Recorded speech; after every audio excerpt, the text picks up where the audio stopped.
ہمارے آج کے اس دور میں مرد اسے سمجھا جاتا ہے جس سے اس کی بیوی ڈرے، اس سے کوئی بھی بات کرنے سے پہلے کوئی 100 دفعہ سوچے، یا اسے مرد سمجھا جاتا ہے جو اپنی بیوی کے اوپر ہاتھ اٹھائے۔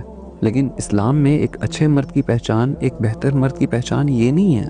آپ صلی اللہ علیہ وسلم کی حدیث ہے کہ تم میں سے سب سے بہترین شخص وہ ہے جو اپنی بیوی کے ساتھ بہترین ہے۔ یعنی کہ اسلام میں ایک اچھے اور عزت دار انسان کی پہچان یہ ہے کہ وہ اپنی بیوی کے ساتھ کتنی نرمی سے، کتنی محبت سے اور کتنی عزت سے پیش آتا ہے۔ ایک دفعہ آپ صلی اللہ علیہ وسلم کی محفل میں ایک صحابی آئے اور انہوں نے پوچھا کہ یا رسول اللہ، کچھ دنوں کے بعد میری شادی ہے، آپ مجھے یہ بتائیں کہ میں اپنے نکاح کے بعد اپنی بیوی کو کیسے رکھوں، میں اس کے ساتھ کیسا رویہ اختیار کروں؟ تو آپ صلی اللہ علیہ وسلم نے کہا کہ تم جو اپنے لیے پسند کرتے ہو نا، تم اپنی بیوی کے لیے بھی وہی پسند کرنا۔ جو تم خود کھاؤ گے اپنی بیوی کو بھی وہی کھلانا۔ تم جیسا لباس اپنے لیے پسند کرو گے اپنی بیوی کے لیے بھی بالکل ویسے ہی لباس پسند کرنا۔ اور غلطی سے بھی کبھی اپنی بیوی کے اوپر ہاتھ مت اٹھانا۔ ہاتھ اٹھانا تو دور کی بات، کبھی اپنی بیوی کو 4 لوگوں کے سامنے شرمندہ بھی مت کرنا، کبھی کسی کے سامنے اس کی بےزتی مت کرنا۔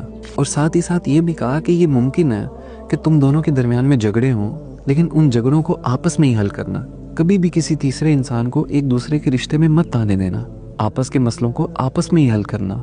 تو اسلام کے مطابق ایک اچھا مرد وہ ہے جو اپنی بیوی کے ساتھ اچھا ہے، جو اپنی بیوی کے حقوق پورے کرتا ہے، اس کی خواہشات کو پورا کرتا ہے۔